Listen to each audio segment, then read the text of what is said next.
আসসালামু আলাইকুম। এসটিএমএল এর চতুর্থ ক্লাসে আপনাদের সবাইকে জানাচ্ছি স্বাগতম। আমি নোমান ইবনে রহমান বলছি। আজকে আপনাদের সামনে নিয়ে এসেছি অ্যাঙ্কর ট্যাগ সম্পর্কে। আজকে অ্যাঙ্কর ট্যাগের কিভাবে কাজ করতে হয় সেটা বিস্তারিত আলোচনা করব। তো ভিডিওটি শুরু করার আগে আপনাদেরকে বলে রাখি, আপনি যদি আমার চ্যানেলে নতুন হয়ে থাকেন তাহলে অবশ্যই লাইক এবং সাবস্ক্রাইব করবেন এবং পাশে থাকা বেল আইকনটি ক্লিক করতে ভুলবেন না। তো চলুন ক্লাসটি শুরু করা যাক। আজকে যে ট্যাগটি নিয়ে আমি আলোচনা করছি সেটি হচ্ছে অ্যাঙ্কর ট্যাগ। অ্যাঙ্কর ট্যাগ মানে কি? অ্যাঙ্কর মানে হচ্ছে নোঙর। অ্যাঙ্কর মানে হচ্ছে নোঙর। নোঙর মানে কি? কোনো জায়গায় নোঙর ফেলে নৌকা আটকানো হয়, সেটা তো আমরা বুঝে থাকি।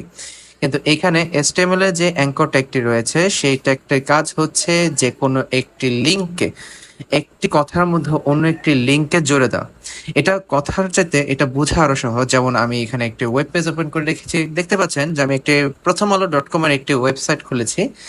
সেই ওয়েবসাইটের মধ্যে আপনারা দেখতে পাচ্ছেন যে বাংলাদেশ, ইন্টারন্যাশনাল, স্পোর্টস, অপিনিয়ন, এখানে কিন্তু অনেক ছোট ছোট কিন্তু কথা রয়েছে। আপনি যদি একটু খেয়াল করে দেখেন, এগুলো জাস্ট কিন্তু ওয়ার্ডের মধ্যে দেখালেও এগুলো কিন্তু এক একটি হচ্ছে অ্যাঙ্কর ট্যাগে যুক্ত হাইপার লিঙ্ক। মানে এই লিঙ্কে যদি আমি ক্লিক করি, এই লেখাটিতে যদি ক্লিক করি, অন্য একটি ওয়েব পেজ ওপেন হবে। এই যেমন এখানে দেখতে যেমন পাচ্ছেন যে ওইটাতে ক্লিক করা মাত্রই, ইন্টারন্যাশনাল প্রচ্ছদের মধ্যে ক্লিক করা মাত্রই একটি ওয়েব পেজ, আলাদা একটি ওয়েব পেজ ওপেন হয়েছে। তার মানে আমি বলতে পারি যে এই ইন্টারন্যাশনাল লেখাটি মূলত একটি হাইপার লিঙ্ক, কারণ এই লেখাটি ক্লিক করে অন্য একটি ওয়েব পেজে আমাকে নিয়ে গিয়েছে। তো এরকম যদি আমি একটি কাজ করতে চাই যে আমি হাইপার লিঙ্কের সহায়তার মাধ্যমে আমি যদি কোনো একটি ওয়েব পেজকে রেফারেন্স করতে পারি, সেজন্যই এই অ্যাঙ্কর ট্যাগের ব্যবহার করতে হবে। তো অ্যাঙ্কর ট্যাগ ব্যবহার করার আগে অ্যাঙ্কর ট্যাগের ভিতর সে নিজে নিজে কাজ করতে পারে না, তার জন্য একটা আলাদা একটা অ্যাট্রিবিউট প্রয়োজন, যে অ্যাট্রিবিউটের নাম হচ্ছে HREF। তো HREF এর পুনরূপটা কি? HREF এর পুনরূপ হচ্ছে hyper link reference. Hyper link reference. Reference মানে কি? রেফারেন্স মানে হচ্ছে কাউকে রেফার করা বোঝানো হয়। যেমন উদাহরণস্বরূপ, যদি কোনো ব্যক্তি একজন ব্যক্তি একটি কাজে পটুক, যেমন কথার কথা যদি বলি, একজন ব্যক্তি সেলাই কাজে খুব ভালো পারে।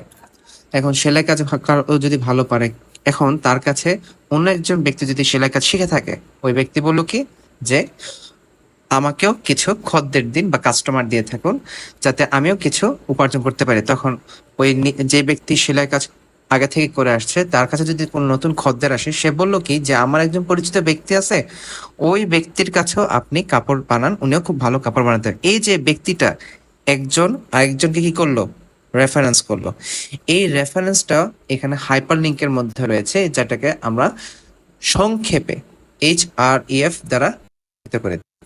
তো কথা না বাড়িয়ে যদি কাজটা শুরু করি তাহলে আরো বুঝতে সহায়তা হবে। যেমন এখানে আমি আমার মাইক্রোসফট ভিজুয়াল স্টুডিও কোড এবং একটি ওয়েব ব্রাউজার ওপেন করে রেখেছি। এখানে কাঙ্ক্ষিত যে কথাগুলো আছে সেই কথাগুলো বুঝতে গেলে আমার প্রথম ক্লাসটি দেখবেন। সেই প্রথম ক্লাসের ভিডিও লিঙ্কের ডেসক্রিপশন দিয়ে দিব। এখন আমরা যদি কাজটি শুরু করি, আমার কাজটা শুরু করতে হবে এই ঠিক ফন্ট ট্যাগের মাঝে, এইখানে এই জায়গার মধ্যে আমি আমার কাঙ্ক্ষিত কাজগুলো শুরু করব। যদি বোঝার সুবিধার্থে এখানে আরো সহজ করে দিই।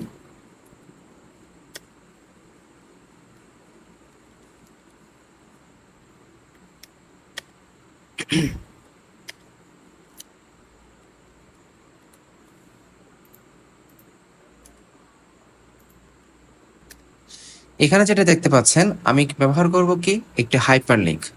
যেমন ধরুন আমার যে নামটি, আমার নাম হচ্ছে নোমান। আমার নামের মধ্যে ক্লিক করলে অন্য একটি ওয়েব পেজে আমি চলে যাব।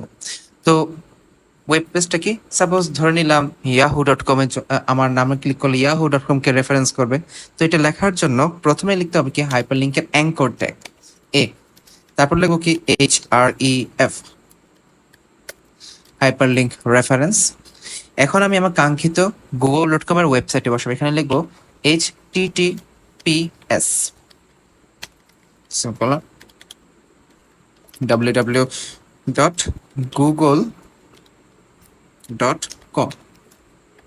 লেখার পর আমি এখানে অ্যাঙ্কর ট্যাগ দিব। ট্যাগ দেওয়া মাত্র দেখতে পাচ্ছেন এখানে অ্যাঙ্কর ট্যাগটা অটোমেটিক্যালি ক্লোজ হয়ে গেছে। এখন এখানে এই জায়গার মধ্যে লিখবো নোমান। লেখার পর আমি আমার কাঙ্ক্ষিত ফাইলটিকে কি করবো? সেভ করব। কন্ট্রোল চেপে এসে ক্লিক করলাম, সেভ হলো। দেখতে পাচ্ছেন এখানে নোমান লেখাটি উঠছে, কিন্তু নোমান লেখাটি কিন্তু নর্মাল এই কালো কালারে কিন্তু আসে, কিন্তু এখানে ব্লু কালার এবং নিচে একটি আন্ডারলাইন আছে, কারণ এটি একটি স্পেশাল একটি ওয়ার্ড। যদি আপনারা একটু খেয়াল করে দেখেন, আমি যদি এই লেখাটার মধ্যে মাউসের কার্সরটা রেখে যদি ক্লিক করি, দেখতে পাচ্ছেন এখানে কিন্তু আমার google.com ওয়েব পেজটি কি হয়ে গেছে, ওপেন হয়ে গেছে। আমি যখন ব্যাক যাই, ব্যাক যাওয়ার পর এখানে আমি চাচ্ছি যে না, আমি google.com না, আমার নামের মধ্যে ক্লিক করলে yahoo.com ওপেন হবে। তো গুগলটা কেটে দিয়ে এখানে আমি ডোমেনে বসাবো কি ইয়াহু। ডোমেনের মধ্যে আমি ইয়াহু নামটা বসালাম, বসানোর পর কন্ট্রোলে চেপে এস এ ক্লিক করলাম। এখন কিছু পরিবর্তন পরিলক্ষিত হচ্ছে না, কিন্তু পরিবর্তন কখন দেখা যাবে, যখন আমি আমার নামটির মধ্যে ক্লিক করবো। দেখুন ক্লিক করলাম, এই যে দেখতে পাচ্ছেন যে এখন ইয়াহুর কিন্তু একটি পেজ কি আমার ওপেন হয়ে গিয়েছে। তো এটাই হচ্ছে কি হাইপার লিঙ্ক ট্যাগের কাজ, যে এই অ্যাঙ্কর ট্যাগ মূলত একটি এক জায়গার লিঙ্ক থেকে অন্য একটি লিঙ্কে কি পাঠিয়ে দিতে সহায়তা করে থাকে। এখন যদি আপনাদের প্রশ্ন জাগে যে আমরা তো জানি যে www.yahoo.com একটি ওয়েবসাইটের নাম, কিন্তু তার আগে যে এইখানে যে আমি কথাগুলো লিখেছি যে HTTPS, এটার মানে কি? এটার মিনিং হচ্ছে HTTPS hyper text transfer protocol. HTTP-র পূর্ণরূপ হচ্ছে হাইপার টেক্সট ট্রান্সফার প্রোটোকল। এখন হাইপার টেক্সট ট্রান্সফার প্রোটোকল মানে কি? এই হাইপার টেক্সট মানে হচ্ছে আমাদের HTML ভাষাগুলো আমি আমার কম্পিউটার সার্ভার থেকে একটা ওয়েব ব্রাউজারে কি করব, স্থানান্তরিত করব। এই স্থানান্তরিত করার জন্য যে দলিলটা, সে মানে প্রোটোকলের মিনিং হচ্ছে দলিল আর কি, দলিল বা খসড়াও বলা হয়। ওই স্থানান্তরের আদান প্রদানের মাধ্যমটাকে বলা হয় HTTP। এই HTTP লেখাটা থাকলে আমার অতি উচ্চতর যে ভাষাটা আছে, যেটাকে আমরা HTML বলছি, এই HTMLটা আমার ওয়েব ব্রাউজারে কি হবে, স্থানান্তরিত হবে। আমার এখন খেয়াল করে দেখুন HTTP পর কিন্তু আমি কিন্তু এটাও লিখেছিলাম যে HTTP এর পরে কি একটি S লেখা আছে। S মানে হচ্ছে সিকিউর। সিকিউর মানে হচ্ছে যে ওয়েবসাইটের ব্রাউজারটি আমি ওয়েবসাইটটির নাম লিখেছি, যেমন এখানে www.yahoo.com লিখেছি। এই yahoo.com কিন্তু একটি সুরক্ষিত একটি ওয়েবসাইট, তাই এখানে সিকিউর থাকে। বাংলাদেশে অনেক ওয়েবসাইট আছে, যে সকল ওয়েবসাইটের মধ্যে এরকম এই এস লেখাটি নেই, তার মানে কি ওই ওয়েবসাইটটি কি সুরক্ষিত নয়, অথবা মানে নতুবা যে এটা যে কোনো হ্যাকার দ্বারা কি হতে পারে, এটাকে হ্যাক হয়ে যেতে পারে, এটা হ্যাক হয়ে যাওয়ার সম্ভাবনা রয়েছে। তো আপনারা বুঝতেই পারছেন যে এই হাইপার লিঙ্ক ব্যবহার করে আমরা বিভিন্ন ওয়েবসাইটে হাইপার লিঙ্ক তৈরি করতে পারি, যেরকমটা আমার এই জায়গায় ঘটেছিল। যেমন দেখুন এখানে ইন্টারন্যাশনাল ক্লিক করলে ইন্টারন্যাশনাল একটি প্রচ্ছদ ওপেন হলো, এই প্রচ্ছদের মধ্যে যত ধরনের লিঙ্ক দেওয়া আছে, তার মানে এই লেখাটি কি একটি হাইপার লিঙ্ক হিসেবে কাজ করেছে। এখন ঠিক সেম ঘটনাটা কিন্তু আমার এই ওয়েব ব্রাউজারের মধ্যে সংঘটিত হয়েছিল, সরি এই জায়গার মধ্যে। যেমন দেখতে পাচ্ছেন এখানে আমি যদি ওপেন উইথ লাইভ সার্ভার দিই, এই যে দেখো ওপেন উইথ লাইভ সার্ভার, এই যে দেখতে পাচ্ছেন এইখানে দেখেন আমার নোমান লেখাটি যেরকম ক্লিক করা মাত্রই ওপেন হয়ে গিয়েছে, ঠিক সেম ঘটনাটা এখানে ইন্টারন্যাশনাল ক্লিক করা মাত্রই ইন্টারন্যাশনাল কি একটি প্রচ্ছদ ওপেন হয়ে গিয়েছে।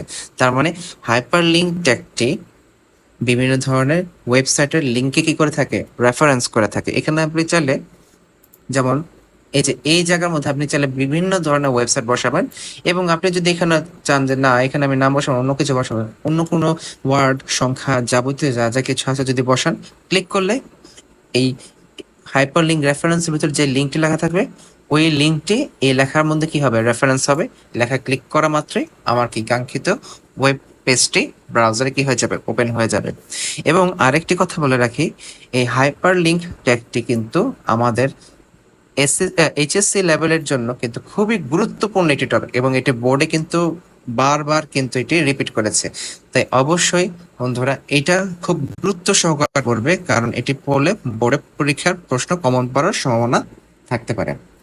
তো আজকে এই পর্যন্তই। আশা করি এই হাইপারলিঙ্ক ট্যাগ সম্পর্কে তোমাদের আর কোনো ভ্রান্ত ধারণা আর থাকবে না, এবং এটি বুঝতে তোমাদের আরো সুবিধা হয়েছে। এবং কোনো সমস্যা থাকলে, যদি তোমাদের কোনো এটি পড়তে গিয়ে কোনো সমস্যা তৈরি হয়, তাহলে অবশ্যই আমার ভিডিও কমেন্ট করবে। আমি আমার সর্বসাধ্য চেষ্টা করে তোমাদের সাহায্য করার চেষ্টা করব, নতুন ভিডিও নিয়ে এসে আরো ডিটেলসে বোঝানোর চেষ্টা করব। তো আজকে এই পর্যন্তই। আসসালামু আলাইকুম, ধন্যবাদ।